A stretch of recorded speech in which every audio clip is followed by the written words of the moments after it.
오늘 우리에게 주신 하나님의 말씀은 마가복음입니다. 마가복음 10장 46절에서 52절입니다. 마가복음 10장 46절에서 52절. 제가 가진 성경으로는 신약 성경 72쪽입니다.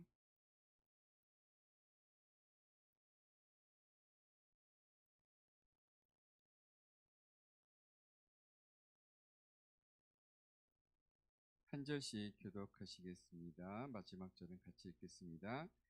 그들이 여리고에 이르렀더니 예수께서 제자들과 허다한 무리와 함께 여리고에서 나아가실 때 디메오의 아들인 맹인 거지 바디메오가 길가에 앉았다가 나사렛 예수시란 말을 듣고 소리질러 이르되 다윗의 자손 예수여 나를 불쌍히 여기소서 하거늘. 많은 사람이 꾸짖어 잠잠하라 하되 그가 더욱 크게 소리질러 이르되 다윗의 자손이여 나를 불쌍히 여기소서 하는지라. 예수께서 머물러 서서 그를 부르라 하시니 그들이 그 맹인을 부르며 이르되 안심하고 일어나라 그가 너를 부르신다 하매 맹인이 겉옷을 내버리고 뛰어 일어나 예수께 나아오거늘 예수께서 말씀하여 이르시되 내게 무엇을 하여 주기를 원하느냐. 맹인이 이르되 선생님이여 보기를 원하나이다. 같이 읽겠습니다. 예수께서 예수께서 이르되 이르시되 가라 가라 내 내 믿음이 믿음이 너를 너를 구원하였느니라 구원하였느니라 하시니 하시니 그가 그가 곧 곧 보게 보게 되어 되어 예수를 예수를 길에서 길에서 따르니라. 따르니라. 아멘. 아멘. 잠깐 기도드리겠습니다. 사랑과 은혜가 풍성하신 하나님, 이 시간 부족한 종을 이 자리에 세워 하나님의 말씀을 전하게 해주심을 감사드립니다. 이 시간 온전히 하나님의 말씀만을 전할 수 있도록 주의 종의 입을 주관하여 주시옵소서. 예수님의 이름으로 간절히 기도드립니다. 아멘. 제가 잠깐 질문을 하나 드릴게요. 시간 여행을 조금 하셔야 되는데요. 2021년 10월 21일에 있었던 일이에요. 얼마 안 됐죠? 3년밖에 안 됐습니다. 2021년 10월 21일 전남 고흥에 큰 소리가 나면서 천지가 흔들리는 정도의 큰 소리가 났었대요. 이날이 무슨 날이었는지 혹시 기억하실까요? 큰 소리가 나고 땅이 흔들릴 것 같은, 권사님은 대충 눈치를 채신 것 같은데요. 그렇습니다. 이때 사람들의 반응이 좀 달랐어요. 큰 소리가 나고 땅이 흔들리면 놀래야 되는데 오히려 손뼉을 치며 크게 환호성을 질렀는데요. 바로 이때가 오랫동안 소망했던 한국형 발사체 누리호가 발사되는 순간이었죠. 민간 주도의 우주 개발을 의미하는 뉴 스페이스의 시대도 우리도 당당히 진입을 했다는 그 신호탄이었습니다. 큰 의미가 있는 사건이었죠. 그리고 우리는 누리호의 발사에서 그 이상의 의미를 찾아보게 되었는데요. 총 중량이 200톤이래요. 그리고 아파트 16층 높이에 해당되는 높이를 가지는 거대한 쇳덩이가 땅을 박차고 하늘로 오르는 광경을 바라보며 우리를 얽매이는 모든 것에서 벗어나는 그런 자유함을 우리는 대리만족을 할 수가 있었는데요. 바로 이 느낌이 중요하죠. 답답한 현실을 살아가고 있는 우리에게 중력을 거슬러 힘차게 하늘로 올라가는 로켓의 모습은요, 우리의 소망을 대신 실현해 주는 것 같았기 때문에 오히려 더 기뻤고 그리고 그렇게 공감할 수 있었던 것 같습니다. 마치 우리가 매어 있던 쇠사슬을 끊고 힘차게 상승하는 듯한 속 시원한 마음을 선물해 주었기 때문인데요. 자, 오늘 성경에 나오는 인물을 통해서도요, 오늘 우리는 그런 감정이입을 한번 경험해 보려고 합니다. 오늘 우리는 어둠 속에 주저앉아 있던 한 사람을 다시금 끌어내 보려고 하는데요. 그는 별 볼 일 없는 사람이에요. 가진 것도 없었고요. 내세울 것도 그리고 어떠한 장점도 보여주질 못했어요. 그저 연약함만이 그 사람 안에 가득했죠.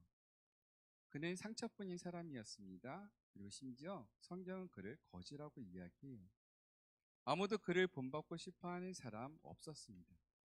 여기까지만 보면 분명 그는 인생의 실패자에 가까운 사람처럼 보여요. 하지만 오늘 함께 읽은 짧은 본문 가운데 그는 완전한 다른 삶으로 자리를 옮깁니다. 심지어 성경에 기록되어 전해져 우리가 그를 기억하게끔 되는 거죠. 성경 속으로 한번 들어가 볼게요. 길가에 앉아 있는 사람, 멈추어 버린 사람에 대한 것입니다. 그 사람의 이름은 아니, 그 사람의 호칭은 바디메오예요. 앞서 언급했던 것처럼 별 볼 일 없는 사람이죠. 그래서 이름이 아닌 디메오의 아들이라는 그런 호칭, 즉 히브리어로 바디메오라고 불렸던 거죠. 바디메오가 그 사람의 이름이 아니에요. 그저 디메오의 아들이란 뜻이라는 거죠. 그리고 또 그는 앞을 보지 못하는 맹인이었습니다. 그리고 앞을 볼 수 없기 때문에 누군가에게 도움을 받지 않고는 살아갈 수 없는 아주 힘든 삶을 살아갔죠. 그래서 한 사람의 역할을 감당할 수 없었기에 자신의 이름으로 불리지도 못하고 그저 디메오의 아들이라고 그렇게 불렸던 것 같습니다.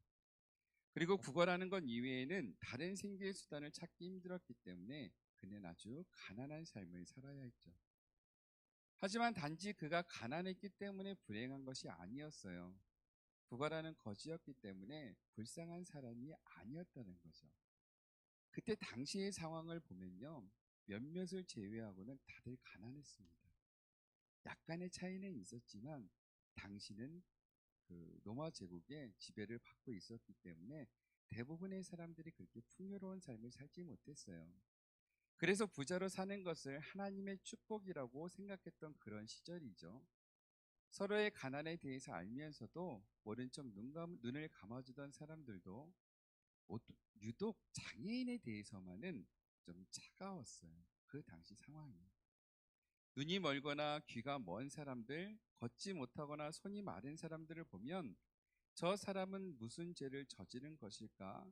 저 사람의 부모는 어떤 죄를 저질렀길래 저런 자식을 낳았을까라는 곱지 않은 시선을 보냈죠. 바디메오 아버지가 바로 디메오죠. 디메오는 무슨 뜻이냐면요. 불량자 그리고 좀 안 좋은 일을 한 사람이란 뜻이에요. 그러니 이 사람의 호칭을 바디메오라고 불렀던 것은 불량자의 아들, 깡패의 아들 뭐 이런 식이었던 거죠. 그러니 이 바디메오에 대해서는요. 장애인이면서 하나님의 저주를 받았다고 생각을 했던 것 같아요. 그래서 곱지 않은 시선을 볼 수가 있었던 거죠. 바디메오는 앞을 볼 수 없었지만 지나는 사람들의 시선은 느낄 수 있었을 거예요. 그래서 나는 죄인이구나라는 생각이 그를 사로잡았고요. 그를 더욱더 움츠려 들게끔 했다는 거죠. 그의 눈은 어두웠고 지금 그의 마음조차도 더 캄캄해졌습니다. 그저 할 수 있는 일이라고는 길가에 주저앉아 있는 것뿐이었죠. 당당히 길 한복판에 자리를 잡지 못합니다. 다른 사람들의 통행에 방해되지 않도록 그저 한쪽 길가에 겉옷을 펴고 고개를 숙인 채 손을 내밀며 지나가는 사람들마다 그를 향해서 자비를 구하고 있어요. 아마도 매일매일 그곳에 나와서 그렇게 구걸을 했을 거예요. 처음엔 그를 동정하며 동전을 던져주는 사람들도 분명히 있었을 거예요. 그러나 매일같이 길가에 앉아있는 그에게 점점 사람들은 익숙해져 갑니다. 그리고 어느 순간부터 더 이상 그를 주목해 보지 않다는 거죠. 어느새 그는 길가의 나무들처럼 길가에 속한 풍경이 되어버리고 만 것이죠. 우리가 그림을 그릴 때 길가를 보면 대부분 나무를 그리잖아요. 근데 우리가 생각하는 그 길의 풍경이 어쩌면 한쪽 구석에 바디메오가 이렇게 쭈그리고 앉아서 사람들을 향해서 고개 숙이고 손을 내밀고 있었던 것 같아요. 여리고는 갈릴리에서 예루살렘으로 향해 올라갈 때 반드시 거쳐야 할 교통의 요충지였죠. 그리고 저마다 바쁜 걸음으로 자기의 길을 가는 사람들로 여리고의 길은 번잡했습니다. 그리고 유월절을 앞두고 예루살렘으로 가는 순례자들도 참 많아진 그 상황이죠. 그날도 많은 사람들의 소리가 들립니다. 그리고 웅성거리는 떠드는 소리가 점점 가까이 와요. 그러나 그곳에 바디메오는 항상 그 구석에 있었다는 거죠. 자기 스스로의 힘으로는 그곳을 떠날 수 없었기 때문에 그가 앉아있던 그 자리는 절망의 자리였습니다. 그리고 예루살렘으로 향하여 걸어가는 사람들의 그 발소리와 그들의 대화 소리는 바디메오에게는 상관없는 남의 일에 불과했죠. 단 그 누군가의 이름을 듣기 전까지는. 성경의 이야기입니다. 볼 수 있는 사람과 보이지 않는 사람, 볼 수 없는 사람, 두 사람에 대한 이야기인데요. 바디메오는 늘 사람들의 이야기를 들으며 살아갔습니다. 세상을 아는 유일한 방법은 사람들에게 이야기를 듣는 것뿐이었기 때문이죠. 어느 순간 사람들의 입에 자주 이름이 오르락내리는 사람이 한 사람이 있었어요. 바로 나사렛 출신의 선지자 예수라는 거죠. 어떤 이는 그를 선지자라고 했습니다. 그리고 어떤 사람들은요, 조심스럽게 그가 메시아일지도 모른다는 이야기를 했어요. 바디메오도 그 이야기를 들었습니다. 또 예수라는 분은 그분이 보여주신 놀라운 기적들에 대한 이야기를 다른 사람들의 입을 통해서 바디메오는 들었죠. 근데 그 중에 이런 얘기도 있었대요. 중풍병자를 일으키고 눈이나 귀, 다리가 불편한 자들을 깨끗이 고치셨다는 그런 믿지 못할 이야기도 그는 들었던 거죠. 그래서 바디메오는 꿈을 꾸기 시작합니다. 내가 예수님을 만날 수만 있다면, 내가 예수님 앞에만 다가갈 수 있다면, 예수님이 나를 한 번만 봐줄 수만 있다면이라고 그렇게 희망을 갖죠. 그런데 그것은 어쩌면 그에게 꿈만 같은 이야기였을 거예요. 왜냐하면 보이지 않았고 사람들로부터 주목받지 못했기 때문에 그가 예수님을 향해서 나아갈 방법이 없었어요. 근데 어느 날 귀가 번쩍 뜨이는 이야기를 듣습니다. 바로 그 나사렛 예수님이 여리고를 지나간다는 거예요. 다급해진 바디메오는 지금까지 자신이 지켜왔던 원칙을 깨버립니다. 사람들에게 피해를 주지 않으려고 그저 길가에 앉아서 조용히 구걸하던 바디메오는 이제 없어요. 그는 큰 소리로 외칩니다. 다윗의 자손 예수여, 나를 불쌍히 여기소서. 그런 그를 사람들이 비웃으며 그만하라고 옥박지릅니다. 그러나 바디메오는 멈출 수가 없습니다. 왜냐하면 이 순간이 지나가면 그 순간이 다시는 오지 않을 것이라는 것을 알기 때문이에요. 그래서 그의 외침은 그냥 외침이 아니었어요. 부르짖음이었고요, 울부짖는 것이었던 거죠. 그리고 마침내 그의 외침이 예수님의 발걸음을 붙들었습니다. 그리고 그는 소원대로 눈을 뜨게 되었어요. 여기까지 이야기만 보면요, 성경에 나오는 수많은 치유 기사의 한 토막으로 보일 수가 있어요. 특별한 것이 없는 이야기죠. 예수님이 그저 예수님을 찾는 사람들을 만나 주시고 예수님의 능력으로 그 사람을 구원해 주셨습니다. 예수님의 능력이 또 한 번 불쌍한 사람을 살린 이야기 정도로 끝날 수도 있다는 거죠. 그런데 진짜 이야기가 바로 여기서부터 시작돼요. 바디메오가 눈을 뜨는 장면이 하이라이트가 아니라는 거예요. 자, 나를 불쌍히 여기소서. 이 말은 바로 바디메오가 처음 예수님께 외쳤던 말이에요. 자, 그런데 여기서 궁금한 것이 있죠. 왜 바디메오는 처음부터 내가 보기를 원합니다, 또는 내 눈을 뜨게 해주세요라고 요청하지 않았을까요? 바디메오는 알고 있었거든요. 자신이 불행한 것은 단지 눈이 보이지 않기 때문이 아니었다라는 거죠. 눈이 보이지 않는 것 때문에 불행한 것도 있었지만 그 많은 것들이 그를 억누르고 있었다는 것을 알고 있었어요. 그는 눈이 보이지 않았기 때문에 사회로부터 소외를 당했습니다. 길가에 앉아 있었지만 풍경처럼 별 볼 일 없는 사람으로 취급당했어요. 내가 보지 못하는 것이 불행한 것이 아니라 다른 사람이 나를 보지 못하는 것이 진정한 불행이라는 것을 이 바디메오는 깨닫게 되었다는 거죠. 나도 안 보입니다. 답답하죠.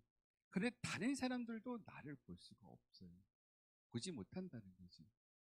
그리고 더 큰 불행은 무엇이냐면요, 장애를 가진 사람들에게 했던 그 주변의 사람들, 하나님도 그를 돌아보지 않았다라고 하는 그런 말이 계속 들렸기 때문에 그는 그것이 가슴에 한이 되었고 아픔이 되었던 것이죠. 자, 그런데 여기서 정말 불쌍한 사람들 누구였을까요? 진정으로 눈이 먼 사람들 과연 누구였을까요? 어쩌면 지금 예수님 주위에 있는 많은 사람 중에서 바디메오만이 진정으로 눈을 뜨고 있던 사람일 수도 있다는 것입니다. 제자들과 허다한 무리가 예수님의 주위에 둘러싸고 있지만 그들은 예수님을 제대로 보지 못했어요. 그냥 육신의 눈으로 봤던 거죠. 믿음의 눈으로 바라보아야 되는 그분을 그냥 육신의 눈으로 자기 생각으로 자기의 바람으로 그렇게 봤다는 거죠. 함께 예루살렘을 향하여 올라가고 있지만 그들은 서로 다른 곳을 바라보고 있었어요. 골고다의 십자가를 보는 예수님의 시선을 따라가지 못하고 그저 화려한 왕궁에 있는 높은 자리를 바라보며 그냥 몸만 예수님을 따라서 가고 있는 상황이었죠. 그러니 다들 눈은 뜨고 있었지만 영적으로는 맹인과 마찬가지였습니다. 눈을 뜨고 예수님의 주위에 있다고 해서 모두 예수님을 따른다고 말할 수는 없어요.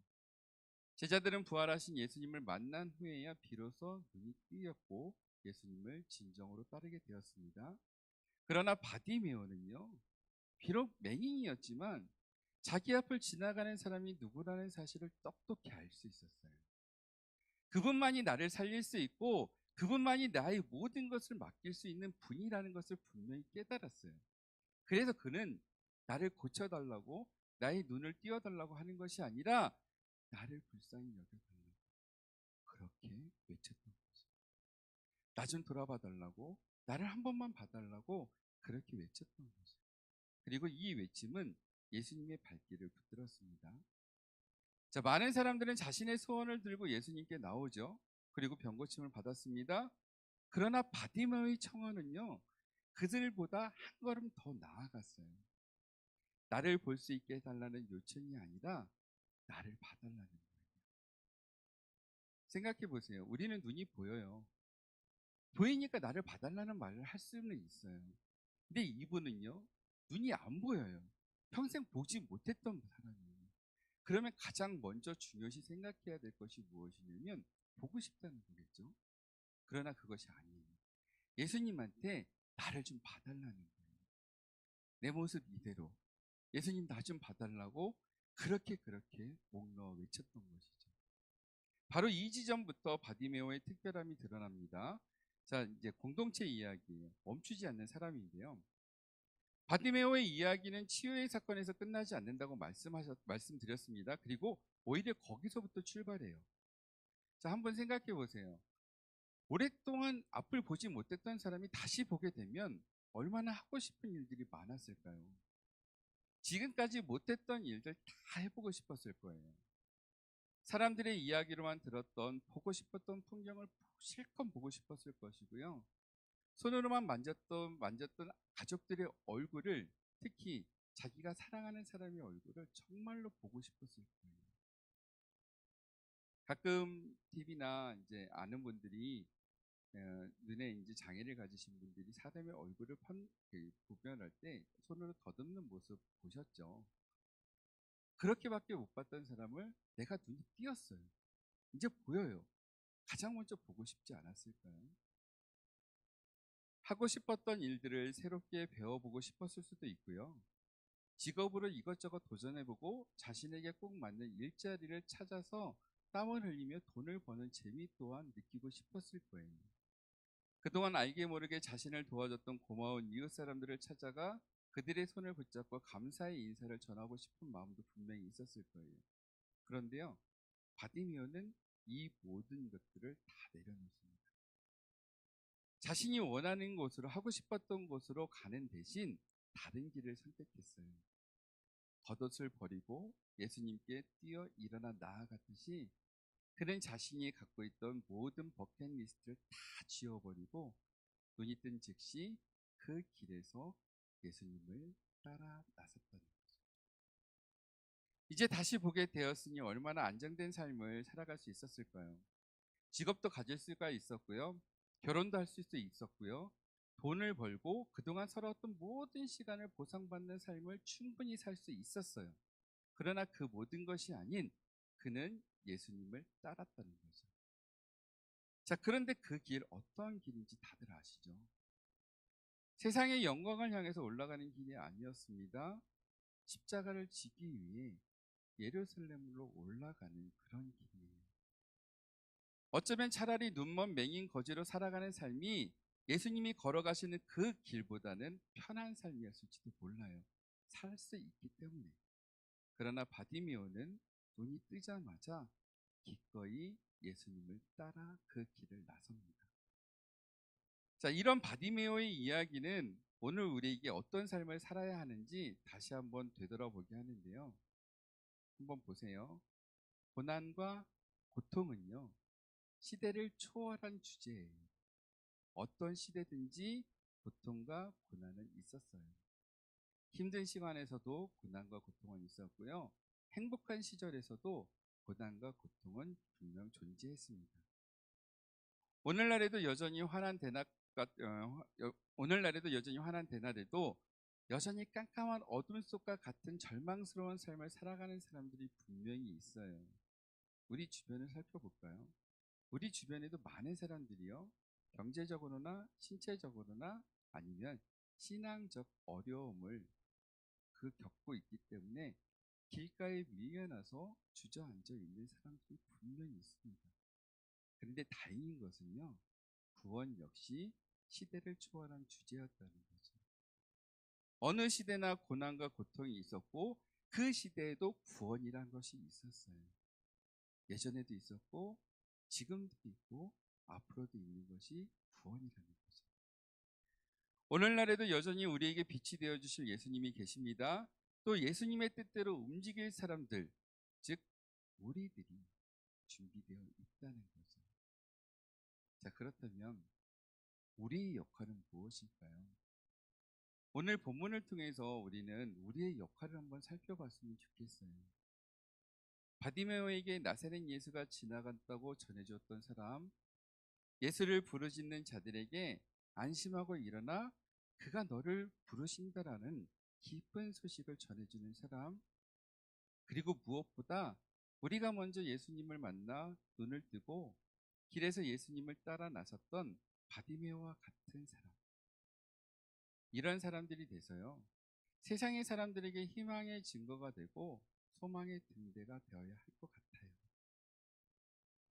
고통과 고난이 가득한 세상이지만 구원 또한 분명히 존재합니다.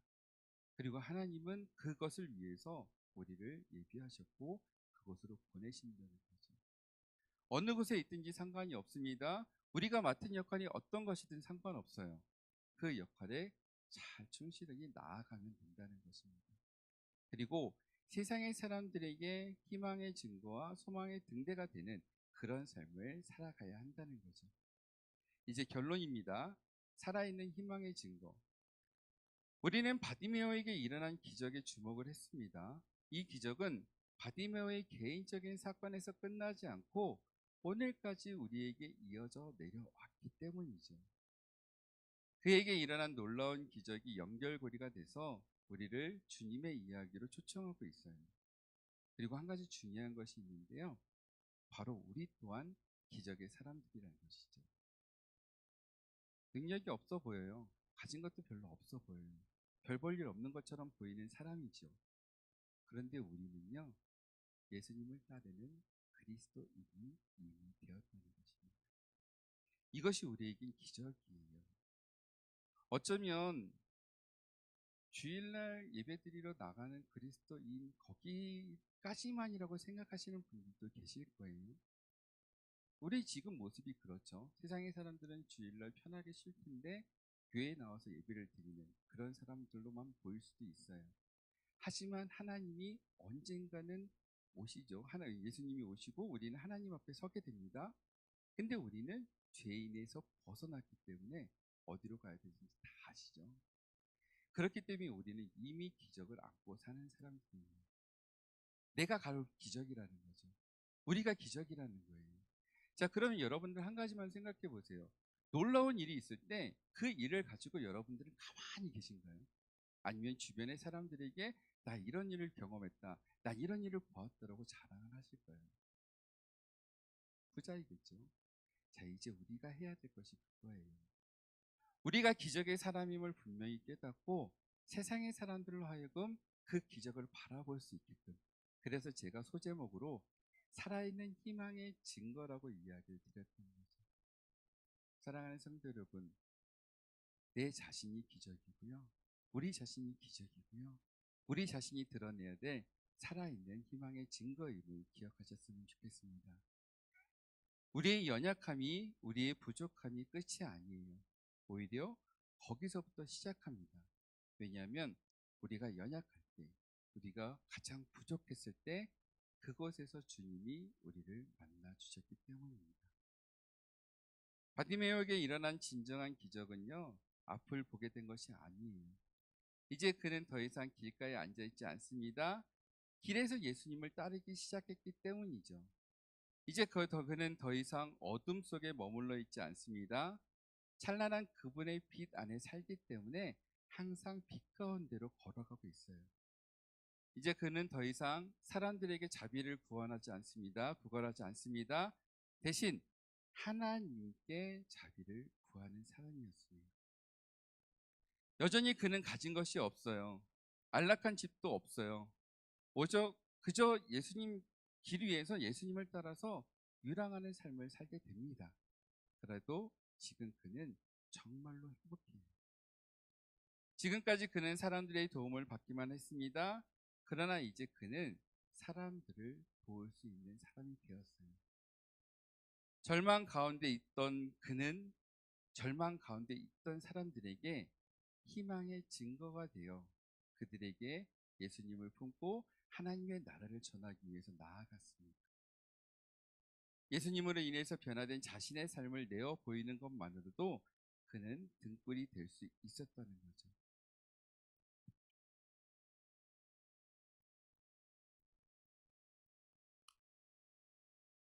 다시 한번 말씀드릴게요. 바디메오가 그랬던 것처럼 우리 삶의 이야기를 통해도 오늘 주님은 이 세상에 밝은 빛을 비추어 주실 거예요. 세상의 사람들이 바라볼 때, 어쩌면 내가 바라볼 때 나의 모습은 아직도 부족해 보이고 연약해 보일 수도 있어요. 그러나 하나님이 우리를 이미 기적의 사람으로 만들어 주셨어요. 그리고 우리는 캄캄함을 경험했기 때문에 누구보다도 예수님이 보여주시는 비춰주시는 그 빛의 소중함을 알고 있다는 거죠. 내가 받은 그 빛을 받아서 그것으로 만족하며 주저앉지 않고 다시 그 빛을 반사하며 아직 어둠 속에 있는 사람들에게 비추는 역할을 이제 우리가 해야 할 때입니다. 그래서 우리는 별 볼 일 없는 사람이 아니라 다른 이들을 별 볼 일 있게 만드는 사람이 된 것이죠. 사랑하는 성도 여러분, 이것을 감사하게 여기셔야 돼요. 정말 소중하게 생각하셔야 돼요. 바디메오만 눈을 뜨고 예수님을 따라 나섰기 때문에 그만 행복한 사람이라고 생각하지 마세요. 우리 또한 죽음에서 건져내었고 건짐을 받았고 그리고 예수님을 따르는 삶을 통해서 예수님을 증거하는 그런 삶을 살아갈 수 있기 때문이라는 거죠. 우리 이 땅에서 살아있는 희망의 증거로 복음의 증인으로 우리는 그렇게 살아가야 합니다. 오늘 설교의 제목처럼 끝날 때까지 끝난 것이 아니고요. 세상을 향해서 주님의 이름과 주님을 만난 우리들의 이야기를 계속해서 들려주며 보여주며 예수님을 드러내며 하나님의 나라를 증거하는 그런 귀한 삶을 살아가야 한다는 것입니다. 부탁드릴게요. 우리들 정말로 많은 경험들을 하고요. 많은 기도를 하고요. 많은 여러 가지 삶을 정말 노력해서 살잖아요. 그런데 중요한 것이 한 가지 있어요. 아는 것으로 끝나면 그것으로 끝이에요. 그러나 실천해야만 그 일들이 이루어진다는 거죠. 하나님과 예수님은 우리를 분명 기적의 사람으로 들어 쓰셨어요. 그리고 그것에 갖다 놓으셨어요. 이제 우리가 그 역할을 감당해야 돼요. 우리는 능력이 없을 수도 있어요. 그러나 그곳에 갖다 놓으신 그분들이 우리를 통해서 일을 하신다는 것을 기억하셨으면 좋겠습니다.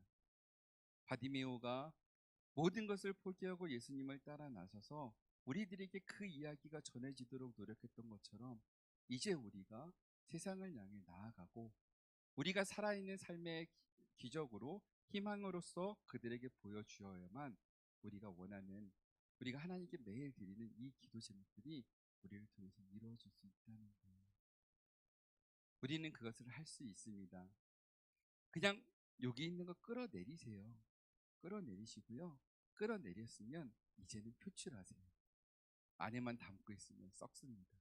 그것을 드러내며 끊임없이 사용하시는 여러분이 되셨으면 좋겠습니다. 그리고 하나님이, 예수님이 좋아 기뻐하시는 그런 삶 살아갈 수 있었으면 좋겠습니다. 우리는 별 볼 일 없는 사람이 아니에요. 다른 사람들이 별 볼 일 있게 만드는 그런 귀한 사람임을 기억하셨으면 좋겠습니다.